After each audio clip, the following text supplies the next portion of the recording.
Hello, everybody. Welcome back to the Debrief podcast. This is Airman Jance, joined as always by the 97th Air Mobility Wing Command Team, Colonel Baker and Chief Flores. We have a special guest here this afternoon, Major Caleb Egli from our wing front office.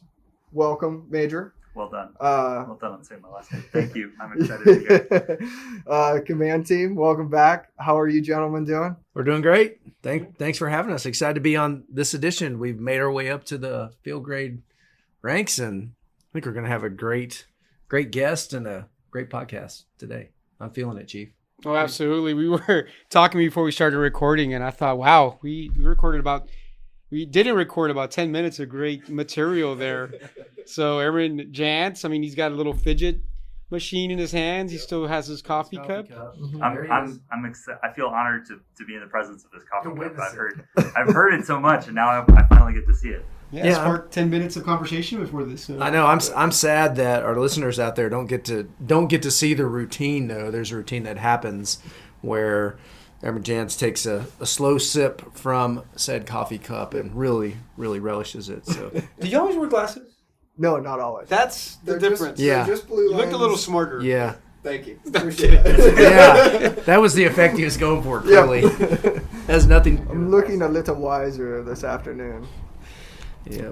Well, Major Egli should be honored, flattered that Airman Jance put on his glasses so he could increase the level of perceived intelligence here. And I wish I thought of that. I can always use the help. Yeah. But I am honored. I've been paying attention on the podcast, and you always have perceptive questions. So I hope I don't bring a week today. That's my goal. Did you listen to the previous podcast? Did you brush up? Or? I did brush up. I was paying attention. I'd heard how well they'd done before, so I was like, man, I gotta go see the heavy hitters. I think we were talking about it. I've appreciated I think my highlights were getting to hear some of the backstory, some of the deep cuts of the command team that I hadn't heard just being up in the front office, and I get a lot of exposure, and getting to hear from Chief Thompson was awesome. He has a lot of, that dude's the real deal. Sorely missed. And then it's been interesting just getting to hear different perspectives from different walks of life, different backgrounds. Yeah, that's really the whole idea. I mean, that perspective and a little bit of what other people's walk looks like. The debrief, that's where we started. The whole thought process was, what happened and why it happened and how do we improve it for next time. And so there's a lot about life you can talk about in that conversation.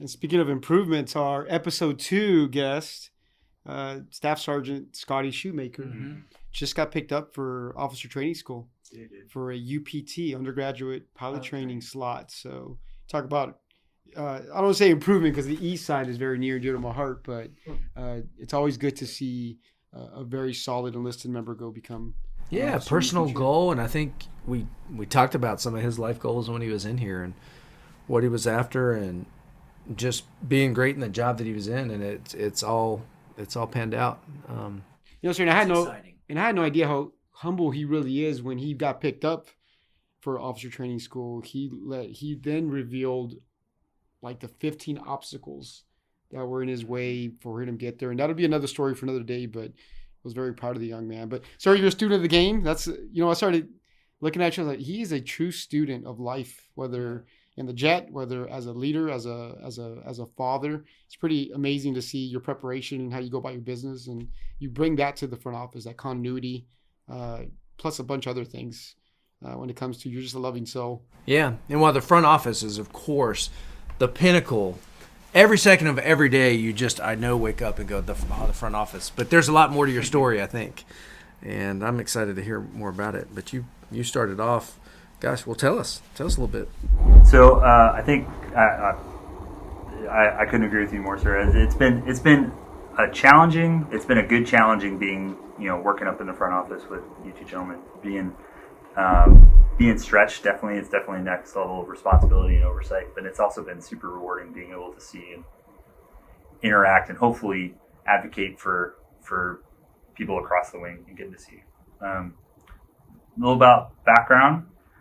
I'm a military brat. My dad was career Coast Guard. Moved all up and down the East Coast 8 or 9 times. We ended up in Colorado, and people always go, Coast Guard. What's Coast Guard in Colorado? And he was in a rowboat now out in the lake somewhere, and we were sitting on the side. He was working a joint job at Peterson, so we ended up there. He ended up retiring, and then we went. We were transplants there, so I had to become a Denver Broncos fan. So I was a little bit disappointed to see the Minnesota on your cup. We'll let it slide today. Yeah, thanks. I'm sorry.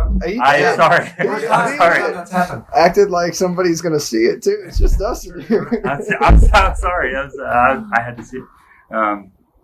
And then I went to a small engineering school at the base of the Rockies, otherwise known as the Air Force Academy. Right after my dad got out, and then I joined from there. Then Laughlin for UPT. Went to McDill. Went to Fairchild for just under a couple of years, and then wanted to come here. We were excited about the opportunity. We purposely volunteered and a little bit early actually to get here. What led you to?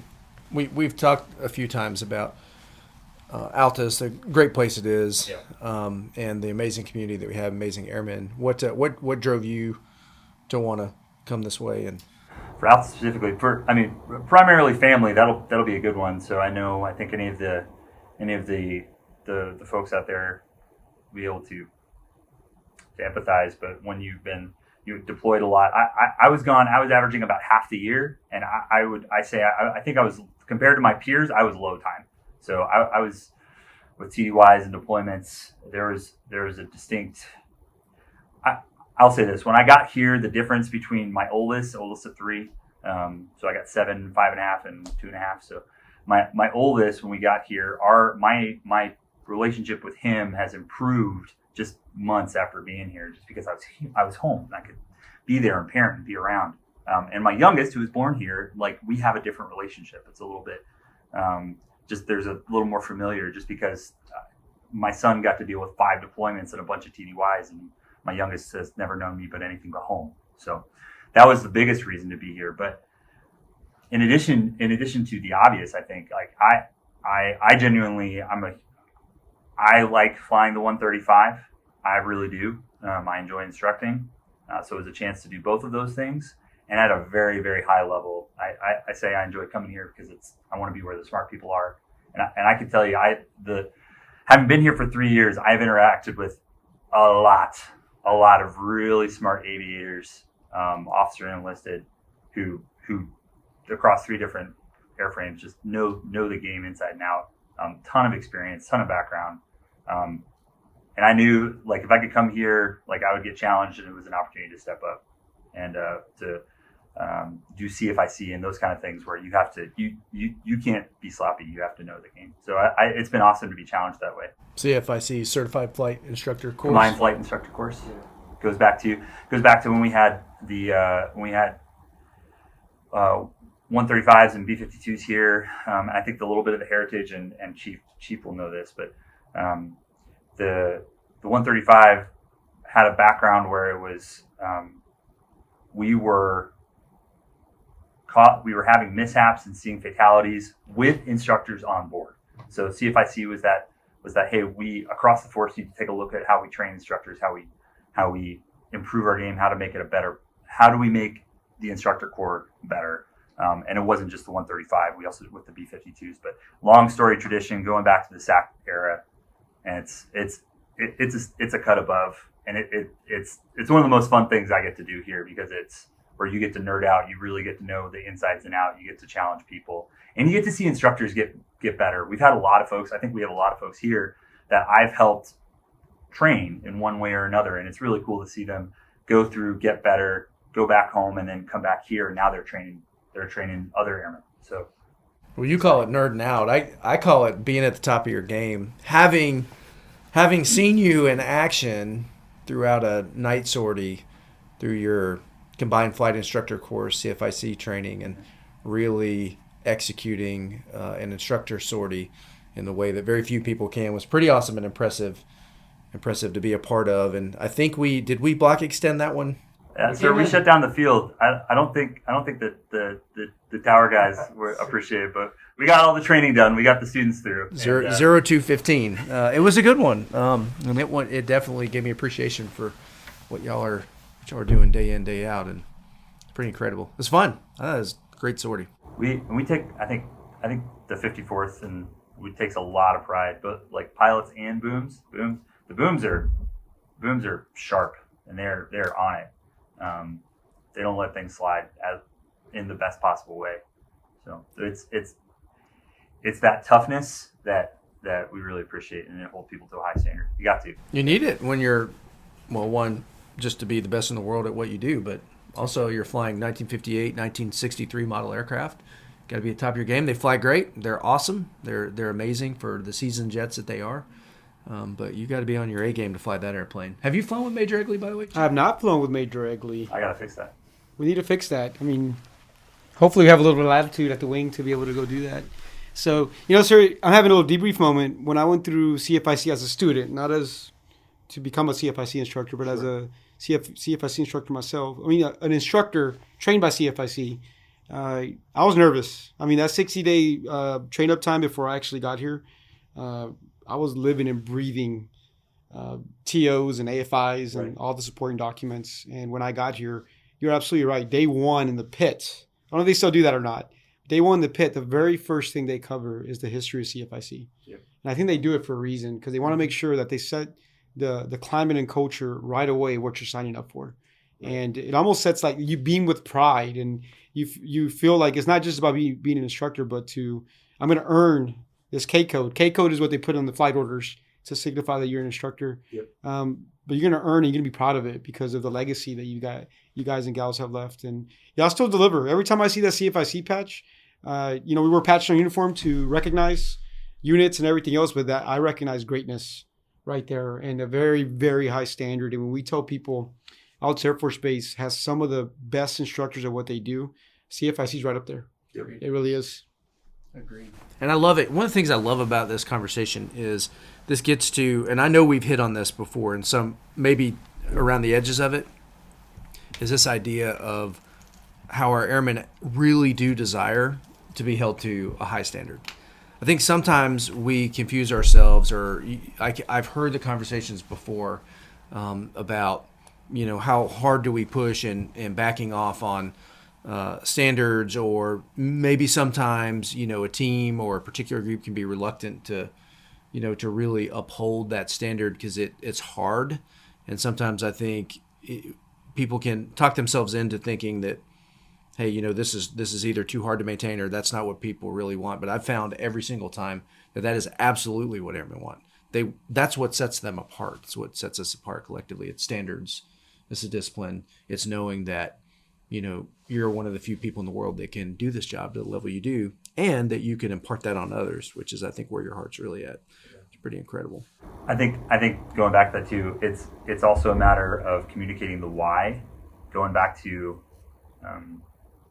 as leaders, I think in a few places I've seen across my career is it's not just about, hey, it's hard because reasons. It's hard because here's why. Let me explain. In our case, it's very simple. CFIC, why do we need to train? Because we have an aircraft that if you don't pay attention, you could very easily end up in an unsafe situation, especially with people who are unqualified who are trying to teach you, right?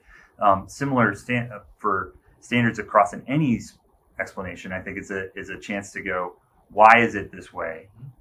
And the ability of someone to accept why something is a high standard is there.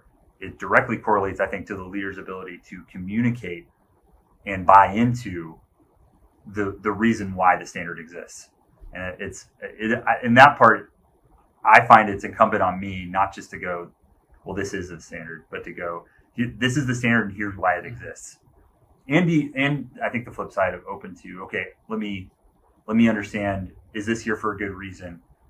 And be willing to have that conversation, but we got to get after the why. And that's what I think as an FGO, we owe to those people that we lead. So, sir, have you your first, we talk about mobility hometown. We train 70% of our mobility Air Force air crew here. You're our first aviator whether enlisted or officer. I like to think we brought you on here because of that, but more so because you're a better officer than you are aviator, which is hard to believe because you're a pretty darn good aviator. How do you say which the lessons learned as an aviator have translated to you to be a better officer in general? I like to think the things that make Caleb are skills that travel, right? Building, mentoring, teaching. Those are skills that I'm passionate about, that I want to take, and that flying naturally lends itself to. Being an instructor naturally lends itself to. I think there are a lot of things that we do that in our career field that lend itself to being a leader. One of the big things I think that I appreciate with the 135 has given me that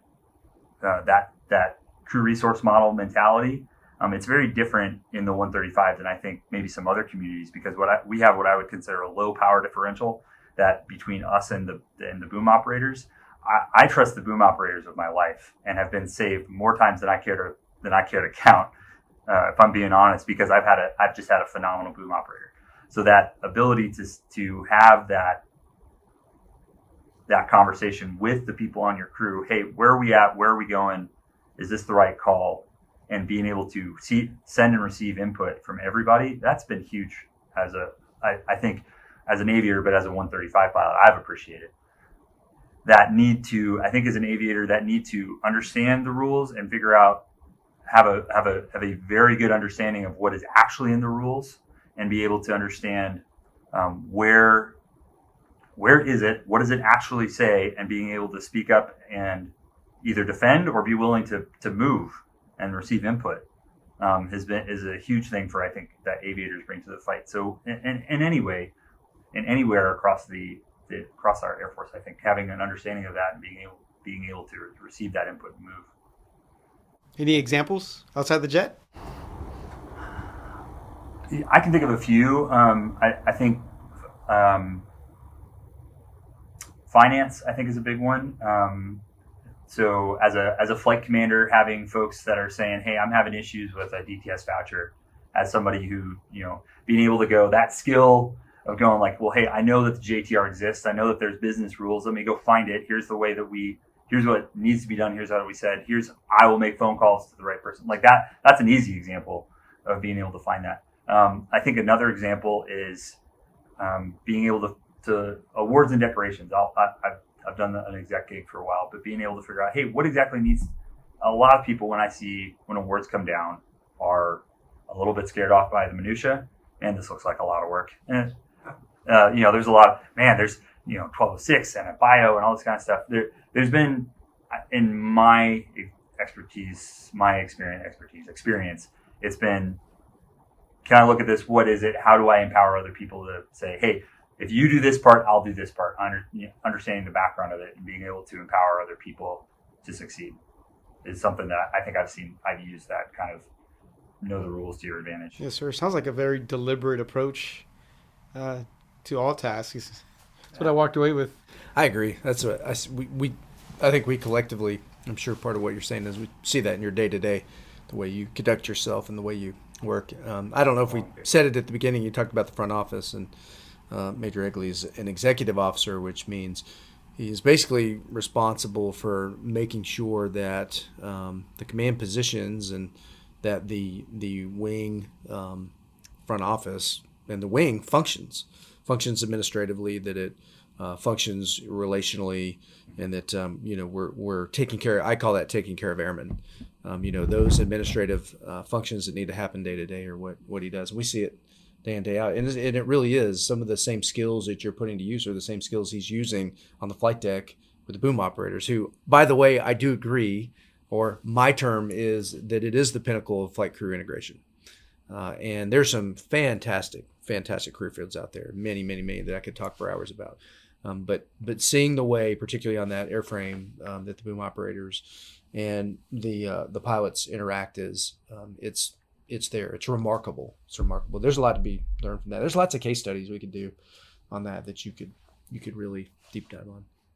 I'm curious how you got into the flying business. Did you always want to do that? No, I grew up. Well, let me say this, and I'm sorry if my dad ends up hearing this. Oh, but, you need to give a shout out. I want to. My dad retired Coast Guard, so he did cutters. I think he had 6 different ships that he was on or commanded. I knew from an early age that was not my thing. So I knew what I didn't want to do more. So sorry, Dad, if you're listening. But he did cast a vision for me. I got early on. I don't think I ever, envisioned a time when I wasn't going in the military, and that's just growing up around it. Growing up, having cousins. I come from a military family, 4th generation. Great grandpa was Army, World War One. My grandpa was I got one in the Marines, one in the Navy. Back in the day in World War II, my dad in the Coast Guard, I'm in the Air Force. I think my son has to go in the Navy just to keep the trend going.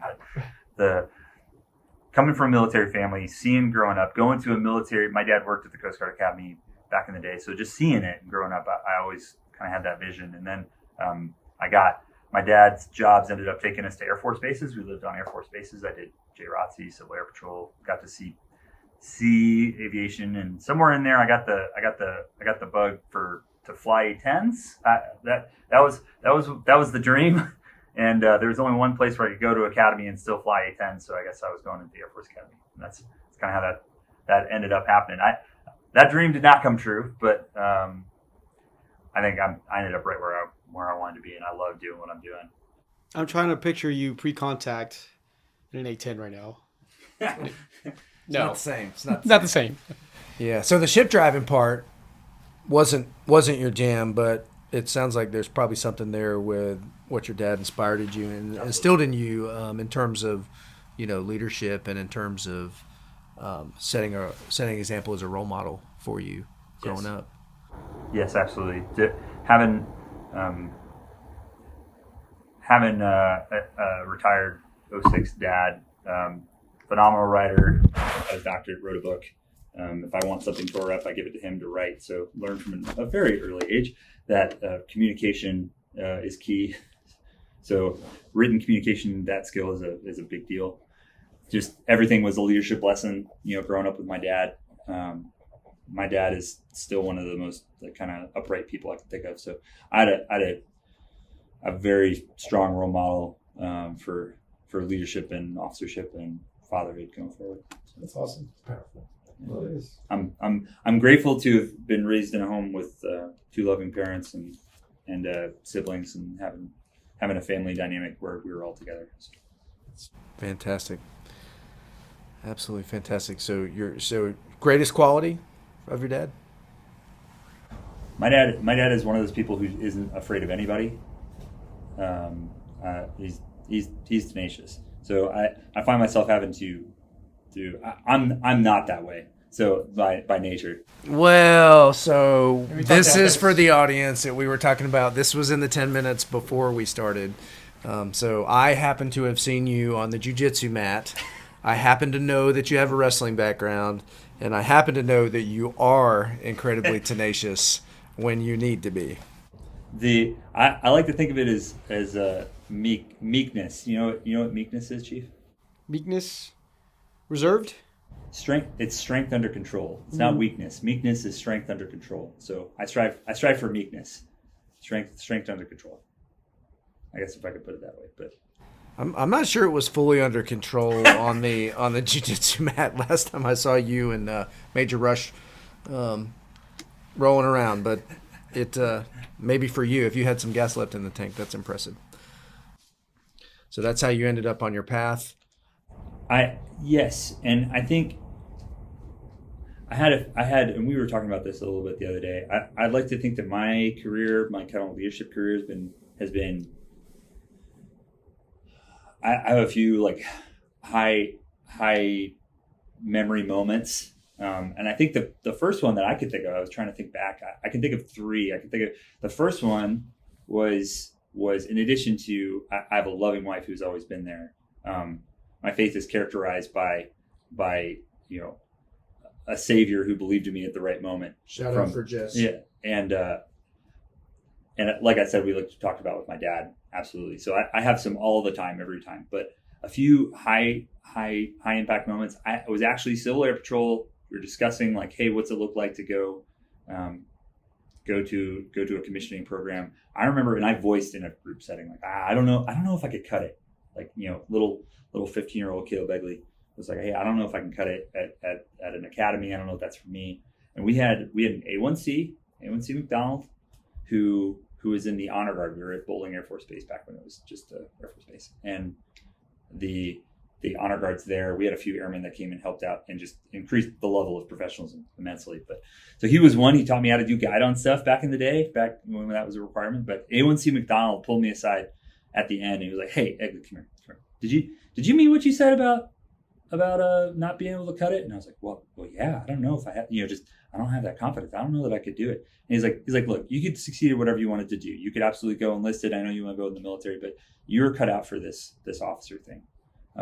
And I just remember just like, 14 or 15-year-old Caleb just walking out of there on air, because I had this A1C who took some time, pulled aside, this teenager and said, look, I'm going to cast a vision. And it was like, I've never forgotten that. That was huge. Like that was, somebody who didn't have to say that. Who had enough experience to know what it looks like. A1C McDonald. Yep. He's probably Chief McDonald now. He's probably. I have not. I've looked. I've gone back. Tried to go back and find him. So I wish I could. A few other mentors I have. But. Well, if our podcast ever goes viral to a wide enough audience, who knows? You may be able to track down. I'd love to. Retired Chief McDonald or now, whatever he's doing. To our 40 dedicated listeners, please look into this one. Spread the word. That's a great story. That is an amazing story. Goes to show the rank is positional, but the leadership's a person. Yeah. And he probably doesn't even he may not even realize that little moment in time, what he shared with you, was that powerful. Oh, it's huge. To you. Wow. And the idea that mentorship goes up and down. I love that. I've always believed that it goes lateral, up and down. And a lot of times we think of it as unidirectional from top to bottom. The reality is it operates in both directions and sideways. Pretty incredible, and that's a great example of. I bet Jans has it in him to do something like that. Sorry, you've been kind of sitting over there. Oh yeah, and we forgot to mention that we did. He is one of our wing below the zone to senior airmen. So I don't know, round of applause here. Yeah, thank you. Thanks. Yeah, but we were telling them before we went live that we actually knew the last recording.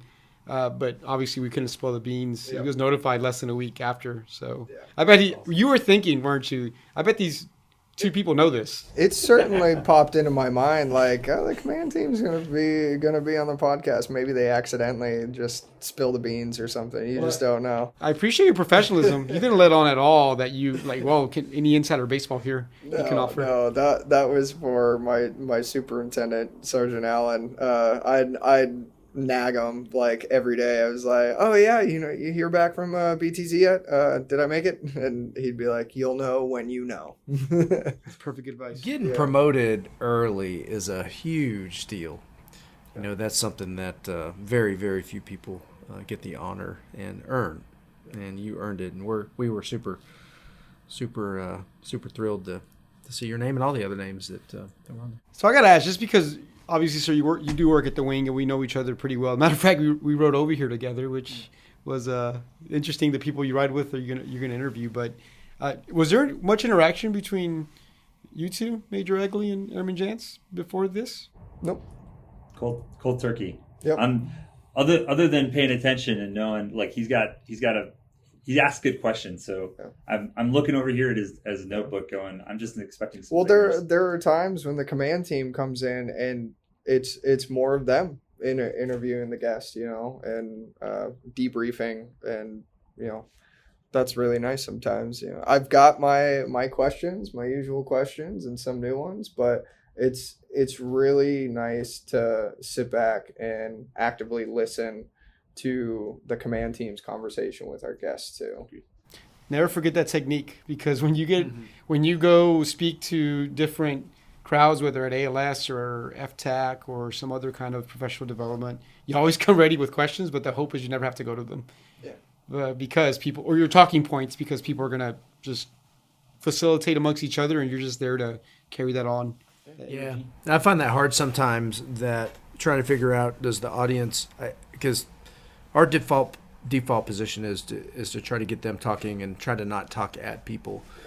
But we found sometimes they want to hear from you too. Yeah. So it's that balance of trying to figure out, what do they want to know based on your experiences, and when are they eager to to be listening. But we really try to start with the active listening, and you do a great job of that, by the way, Jance. You really do. And then you, like Major Egli said, you come in just with the right question at the right time. Yeah, but speaking of questions, I've got one for you, Major. I was going to ask. I wanted to ask you, have you, other than your father, have you had any other active duty members that have influenced you in your career and your career path? Absolutely, and I'll stick to a theme just a little bit. I've had, I can think of in a lot of ways what the way I would characterize my leadership progression is people believing in me at the right time. So I think it's really easy for someone to believe in you when you're doing really well. It's very easy to vote for a winner, right? Everybody's going to vote on, what's the best odds. We'll, put my money on that one. But it's very, very few people who will look at somebody who's struggling and go, that's my person. I bet on them. So I've had, and I can think of a few leaders here who are like that, who I would think. Shout out to Lieutenant Colonel Askew, who just left. Really appreciated working under the OSS with him. Now Lieutenant Colonel Davidson, who's over at the TRS. I knew him when he was Major Ben Davidson while we were deployed, and I can think of a few times when he went out of his way to mentor and take care of me. I can think, to get back to your question, what I would say is I've had, I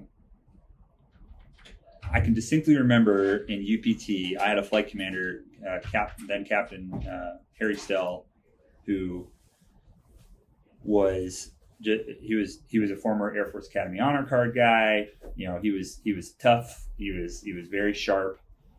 And I just remember flying with him, and I could not figure this out. Part of the reason I didn't make A-10s, the whole flying thing did not come easily. I'm living proof the Air Force can teach any monkey to fly.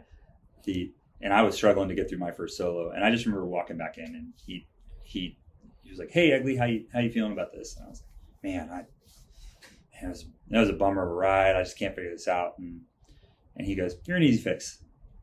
And I just remember, what do you mean? And he's like, you have a good attitude. You want to learn. You're giving me your best effort. Like, I can teach that kind of person to fly. Like, someone who comes in here and doesn't know things, like that person, there's not a whole lot I can do with, but you're an easy fix. And I just remember going, like, somebody who saw that I was working, my tail off trying to get better, who recognized that, was just like, okay, thank you. I can, like, that was such a breath of fresh air. And I've had different people throughout my career who've done that, but that kind of believing in someone at the right moment, I think that's the privilege of leadership, is that whether you're in a formal leadership position or not, but if you're in a position with people, you get the ability to, those in your sphere of influence, the ones who are, it's easy to find the people who are doing well, but finding those people who are struggling or who need that extra TLC or who are under the right conditions are going to just thrive. Like, that has been something I've been on the lookout for and been wanting to try to, who's the person in my purview that I need to believe in at the right moment, because that is a true privilege, right? And that's the person that is going to end up going far. And who do you advocate for that nobody else is going to? So I've had a lot of moments in those in my career where it's like, man, not like, people believe in you is awesome, but those kind of like low moments where someone spoken in my life just kind of and encouraged me and blessed me is huge. This gives so much insight to who you are, and now I get it. Mm-hmm. So part of being in the front office, they're trusted agents. So you guys and gals are brought into a lot of the tough conversations on decisions that we make for airmen. And you know, Major Egli always errs on, can we support the member if there's something there. And I always wonder where that came from. And wow, that makes perfect sense. And we absolutely need leaders like you that find the diamond in the rough, or the person that just needs a little extra push along the way. That's awesome. So that's been one thing, and again, going back to what's great about working in the front office, is you get to see a lot. We've talked about this, Chief, but yes. If I have something that I keep in my cross check is something I got to work on, that the standards that we're talking about, it's you got to hold the line. You can't always go, well, we should take it easy. Oh, well, we can let this slide. Like sometimes you can't do it. And I guess if I were to say, like, justice always, mercy to the max extent possible, like that, find a way to what is the least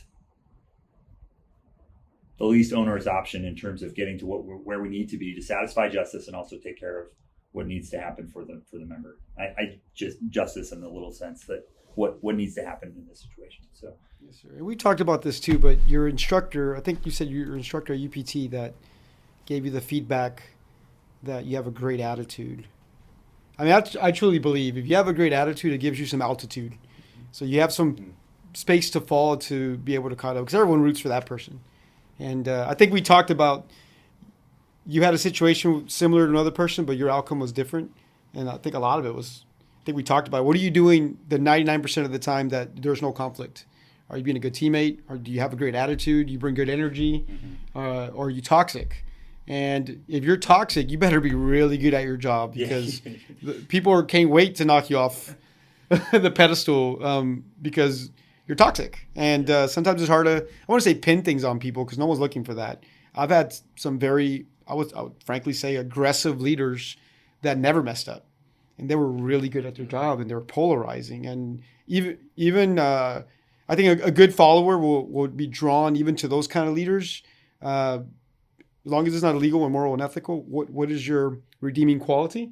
But when something goes south going forward, you do think like, they didn't have much altitude for their attitude to work out. Now, the debrief for me was like, wow, was I in a position to give that leader feedback once I was in their circle of trust, to perhaps mention like, hey, you're very effective, but you recognize how you're kind of creating a blaze of destruction here. So we're pontificating. But no, I think it's great. I think one of the things that's important about what Major Egli is saying about, who's that person that is not the easy choice. A lot of times it's probably going to be somebody forged in adversity. yes, When they do get to a better place, they tend to be amazing people. yes, Amazing people. yes. Because, they've been to hell and back, a lot of them. Gosh, Kerry Thompson, what a story with Chief. I mean, that guy's been to hell and back. Who wouldn't follow that guy into battle? Yes. Who wouldn't want that guy on his team? To go fight. That's who I'm putting on my roster, right? I mean, and think of the people who had to take some bets on him. Yes. Who had to make that choice at different times, and I love it. There's so much to that, and I think part of that's the amazing. This is the essence of why we lead and grow airmen. makes you wonder if we can get better at that. Like I'm not soul searching, but I'm definitely just really your story has really got me to think: do we do a good job of recognizing that hidden talent that's struggling and get him to? What do you think, sir? Oh, this is something Colonel Baker had said early on that I wrote down. It was like some things should be simple, but they should never be easy. So that just because it comes across and this is the thing to do, right? This is, here's the screw up, here's the punishment, that's the going rate kind of thing. Like that doesn't mean that it's an easy decision. It should be something that's looked at, understood, what's the repercussions, what's the backstory, as much as you possibly can. I think that I appreciated that, because I think that walks that to me speaks to walk that fine line. Like, hey, like there is a going rate, if you will, for a reason when something happens, and there is repercussions when somebody can't meet them. But how are you then? How are you making sure that you understand the backstory, what's going on, and how can we make that person better? Is that person being afforded every opportunity to get healthy? And I'm part of my story is that I'm really grateful for kind of at a low point in my career where I had a lot of adversity. I had a squadron commander that bet on me and gave me the opportunity to get healthy. Right? Didn't held the line, kept me accountable and 100%. But came back and gave me the opportunity to succeed and gave me the opportunity to climb my way out of the hole. Right? And that's why I've been, when able to do that for others, and pay that forward, has been is part of the reason, like I said, is the privilege of leadership. That's what makes it all worth it. There's nothing like growing a team and growing airmen to accomplish an amazing mission. There's nothing like that. It's the essence of what we do, I think, really. It's incredible. It makes all the really hard, sticky stuff, the times we don't get it right, makes that worth it. And it makes it worth it in 100-fold, 1,000-fold. It's not even close. Right. Sometimes we get bogged down in the sticky stuff, and it can get a little painful, but It's good stuff, huh, Jans? Yeah. All this leadership talk, it actually leads me into another great question for you. Oh, I'll bring it. So, yep. So, you recently got the Airlift Tanker Association Young Leader Award.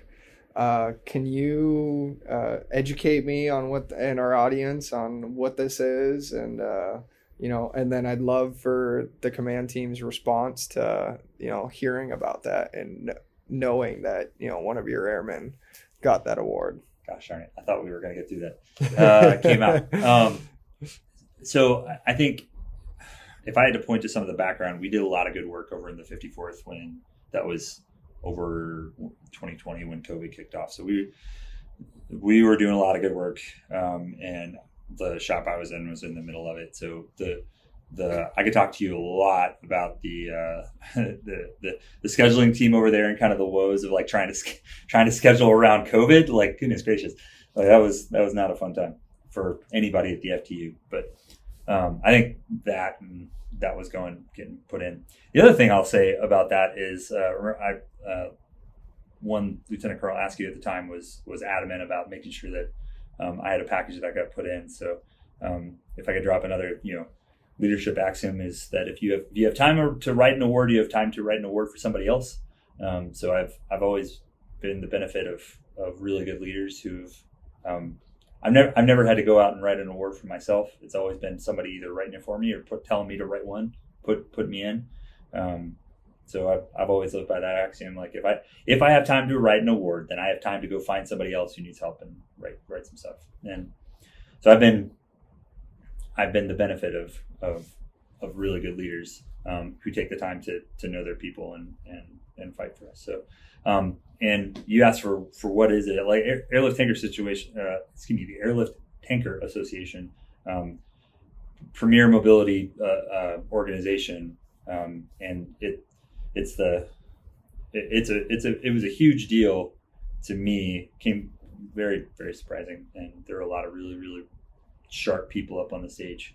A lot of people who were winning awards for a lot of valorous acts and big things. We were talking about the Neo, and then Captain Egli was walking across the stage. It was very I was humbled to be in that kind of pedigree. Those are really sharp people. So his humility is coming out. It's really the best of the best across the Mobility Air Force, and that pretty clear that you earned your place amongst those folks. And I think this interview bears out some of the qualities that he's got that really translate to leading airmen and making a difference across teams and this community and this base.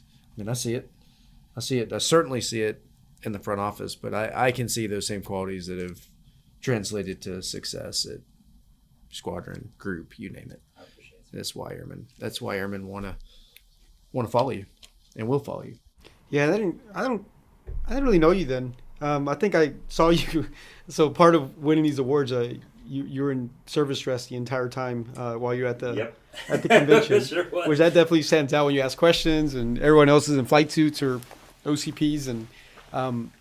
But I think if I can say one thing about Major Egli is that the award, even knowing Dan and knowing him now, it brings so much credibility to our award system, and how they're words and we can inflate him sometimes. He is absolutely the right person to win an award, not just because of what his actions and what his team did, but the kind of officer he is. The character, the things you can't see. Sometimes I really have a belief that stuff oozes out in other ways, but because of the passion of the rider, that's willing to put in the work and to make sure that you get recognized, and it's pretty amazing. But since then I get it. Because I didn't know you obviously, but remember you were the first one to ask very intellectual questions to all the guest speakers, and so we got our money's worth sending this guy to ATA because he asked all the great questions and a lot of I'm sure do outs for people. Some exec out there's really enjoying that, but all of it made sense when it came to that. But that was our introduction to. You interviewed him, sir, but that was my introduction to Major Egli. Was that, but it was phenomenal to watch in action. Yeah, it really was. And I think it's interesting. One of the themes we've hit on in this particular debrief is the importance and value of writing, and the importance and value of you talk about how your dad taught you to do that, and how you were forged in different jobs, learning how to do that. But it is taking care of people, and effectiveness through the written word is while it's kind of changed in the medium, we like to think it's changed a lot in the medium, and it has in some ways, but the ability to articulate in the written word is still super important. So when cadets used to ask me, hey, I'm going to have a flight chief that's probably going to have 10 years on me, 20 years. What's the number one impact I can make for my airmen when I get there? I said, learn how to write. Learn how to articulate their thoughts. You should have the decision space and the space to be able to take care of those things so they can go continue to do the work in the trenches. Yeah, so. I think people get scared off by that too. And really, it comes down to effort. That's really what it is. I don't think you become a great writer just by doing it. I mean, some of you probably didn't have dads who got gifts of red pens because he went through them so much. But for the rest of the population, I think it's just been, and what I've found in my Air Force writing career has been doing it first. Go ask them for help. Going and finding those people. Another name drop, to Major Dave Lybrand. I remember him when it was Lieutenant Egli and Captain Dave Lybrand taking my first crack at my OPR, going, "Hey Dave, can you take a look at this?" And him going very politely, as a graduated squadron group exec, going, "Okay, Caleb, let's sit down and look at this," and then tearing it all to shreds because it was just awful. But that is how you get better. Is you go find those people who are the NCO or the senior NCO who knows how to write, who's been there. It's like, hey, a lot of times it's just for the LT or the CGO who's got to write an EPR and never seen one, taking a first crack at it and going, hey, this is what I think is important. Did you data mine the information? Did you know when the deadline was due? Did you start it early enough? Did you go find the person who knew what they were doing? Did you socialize it down the chain and then go to the person up the chain? And did you ask feedback? Like, those kind of things take absolutely zero effort and skill in writing, but that's how you get better at it. That iterative process, and it's just that kind of stuff is not skill. It's just effort. The instructor's coming out at him. It sure is, and that's good with PA in the room here. Oh, yeah. I think they can appreciate this. Yeah. Jance is Airman Jance here is a production machine in the media space and in the article space. It's a reflection of our office, and I think, and same thing with my coworkers. My coworkers all pump out great, top quality products, and all I can say is hopefully we reflect on or reflect upon our great leadership too, and it's great leadership on us. And I was pointing at Master Sergeant Allen when we were talking about getting our writing torn apart because there's a senior NCO that destroys all of my writing too. The audience can't see it, but he's got it back there. Pull out a red pen. Yeah, he destroys my articles and my products too, but it's only to develop us as writers too and make sure we learn. Yeah, it's a fountain of love. Yeah. Yeah. But gentlemen, we are coming down to near the end of the podcast. Usually this is where I open the floor for our guests, Major. If you do have any more shout outs, this is that time, as well as the floor is yours to have any closing comments. I think I hit most of my shout outs. I will throw one out to the group and squadron exec teams I get to work with and see their products. That's one of those jobs that if you do it right, you really are taking care of people for all the reasons that we talked about. So all the group execs and all the squadron execs who are out there, it's important work. And I'm grateful to be getting the hard questions here, Airman Jance. I appreciate you taking it easy on me, but it is a privilege to be able to lead, and it's a privilege to be able to work with really great people. And both here at Altus and just over the course of my career, I think I am the benefit of people who are, one, really, really good at their job, and two, who have taken an interest in mentoring and helping me get better. So I'm the current company included. So I really appreciate the opportunity to come on. Yeah, of course. Command team.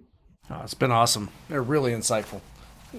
Clear to me the qualities, the character traits that you have, the background that you have. You've really put that all together to be successful. I think your insight into some of the real nuances of leadership is significant for your experience level and some of the things that you picked up. And you don't get that without being introspective and thinking a lot about others and looking through the lens of others. That's the way you really decode good leadership and effective leadership, is you have to look through a lens that's not yourself.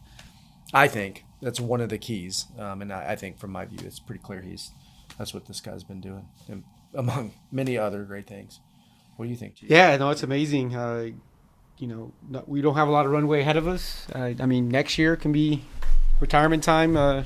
Even for me and as a command chief, it's amazing to know we have leaders like you that will continue to carry the baton and take care of our sons and daughters, which to me is the most sacred duty we can ask a fellow American to do. So you're a great soul, you're a great instructor, you're a good officer, and it's going to be an honor to continue to hand you that flag as you move forward.